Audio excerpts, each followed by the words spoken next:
Hello, my name is Sophia Kay, and I am here to talk to you about the human thought and knowledge and the traps, the way we are trapped within them, within thought and knowledge. This is actually something that has concerned my life for many, many years.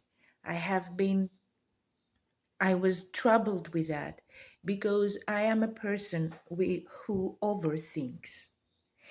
I am a person who is very intellectual.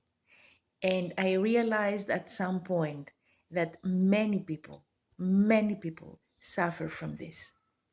And I am not the only one. My origin is Greek. So I know what it means to, um, to be and live in your head. I know what it means. It's not a simple thing. Originally, we had all humans, all people had a voice in their head telling them what to do. But originally, this voice was completely connected with with nature itself. It was the natural process of things talking through people. So it was a natural instinct that guided them. But little by little, and from the moment we started developing human societies, what happened is that this voice was captured by certain forces for a thought process that did not belong to us and that was there in order to control us and manipulate our consciousness. These are things that we all know. We all know, but what we need to do now is to start remembering.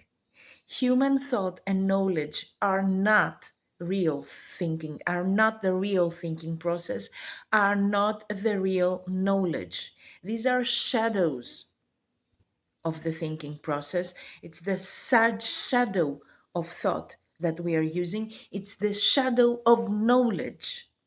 That's why all this has created eventually the AI, because this is a mechanical way of thinking. We are already using it and we have been using it for many years. And actually, we are not using it, it is using us.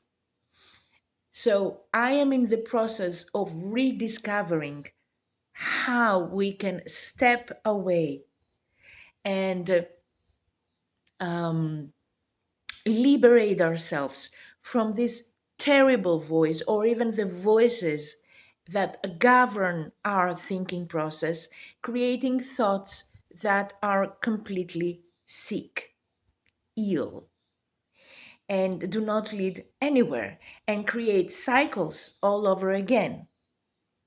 Okay, there is a way to liberate ourselves. I'm not talking about psychotherapy. This is another field which deals with all these problems in a specific way. I'm talking about a complete change of life, little by little, and a new way of observing and being with yourself, which is simpler than we thought. Of course, we are going to use our intellectual process. I am Greek, so I know very, very well what it means to really use the intellectual process. Socrates and his initiation from Diotima showed him exactly how to do this and how to liberate what he called a demon. A demon back then in the ancient Greek, with the ancient Greeks, was not a demon. This word demon means an intelligence which comes from nature and dictates your natural inclination and instinct. This is what we have to rediscover. And when we liberate ourselves from this, then there is a natural birth that takes place. And then we can give birth to ourselves. We can be our own saviors. So I have just completed my new book, The Traps of Human Thought and Knowledge, which states exactly that. How does thought and knowledge have manipulated our intellectual process, our reflection process, our capacity to reflect on things?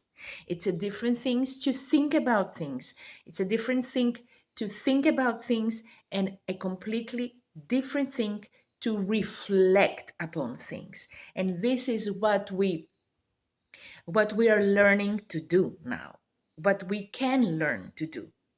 And it's a process of exploration. It's a different thing to live with the intention to explore things, to have questions, like a child who sees everything for the very first time, and every time, every day, realizes new things about life itself and about himself. So it's a different thing to ask questions and doubt and try to understand and explore. It's a different thing to have revelations that come from nowhere, it seems, and a different things to use a catalog, to use what the other people have already told you. So you can discover your own thinking process, rediscover, which comes from the birth of and the awakening of your own memory. Real knowledge is something to be remembered, not something that you are going to copy, not something that you are going to follow. Okay, it doesn't have to do with rules, it doesn't have to do with moral obligations. True morality appears from within, and it already exists inside of us. So rediscovering what already exists in the most natural way, this is what I am showing in this book, and it's a part of a natural process. It's not the absolute truth, but it's the way I discovered.